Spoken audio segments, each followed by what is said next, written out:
পরিবারের দাবি, হরিয়ানার রাত্রি হিথিরি শানপুরগাঁও থানার সাপোতা এলাকায় অবস্থিত ওই পোল্ট্রি ফার্ম কোম্পানির নামেই সন্দেহ ঘনীভূত হয়েছে।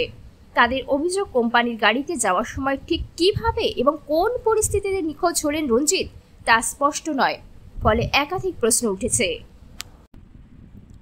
ভিন রাজ্যে কাজের পথে রহস্যজনকভাবে নিখোঁজ যুবক।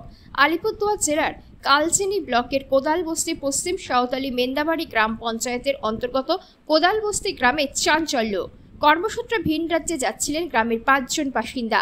তাদের মধ্যে ছিলেন একজন মহিলা। পরিবার সূত্রে জানা গিয়েছে, বুধবার অর্থাৎ 10 তারিখ দুপুর প্রায় 12টা নাগাদ বাড়ি থেকে রওনা দেন তারা। প্রথমে ওল্ড হাসিমারা থেকে বাসে শিলিগুড়ি, সেখান থেকে বাসে পূর্ণিয়া পৌঁছানো। পূর্ণিয়া পৌঁছে তাদের হরিয়ানার একটি পোল্ট্রি ফার্মের কাজে যোগ দেওয়ার কথা ছিল। জানা গেছে, সেখান থেকে কোম্পানির গাড়িতে করে নিয়ে যাওয়া হচ্ছিল শ্রমিকদের।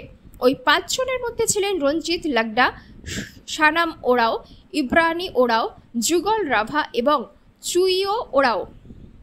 পরিবার সূত্র দাবি, পুরো দিনভর ওই গাড়িতে কাটানোর পর শ্রমিকরা একটি হোটেলে ওঠেন, সেখানে রাতের খাবার খান, কিন্তু তারপর থেকেই আর খোঁজ পাওয়া যাচ্ছে না রঞ্জিত লাকডার। অন্য 4 জন ঠিক থাকলেও তিনি রহস্যজনকভাবে নিখোঁজ হয়ে যান। স্থানীয় সূত্রে জানা গেছে যে কোম্পানিতে কাজের জন্য যাচ্ছিলেন শ্রমিকরা, সেটি হরিয়ানার একটি পোল্ট্রি ফার্ম। পূর্ণিয়ার শানপুরগাঁও থানার সাপেক্ষে এই ঘটনার তদন্ত শুরু করেছে বলে খবর। রঞ্জিতের হঠাৎ নিখোঁজ হয়ে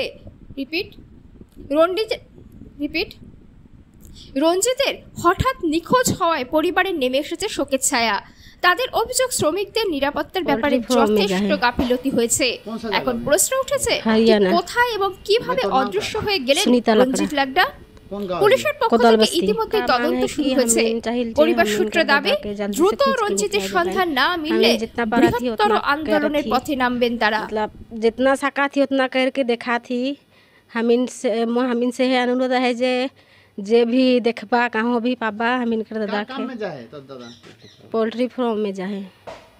कौन सा जगह में? हरियाणा। मैं तोर नाम का? सुनीता लकड़ा। कौन गाँव है? कोदालबस्ती।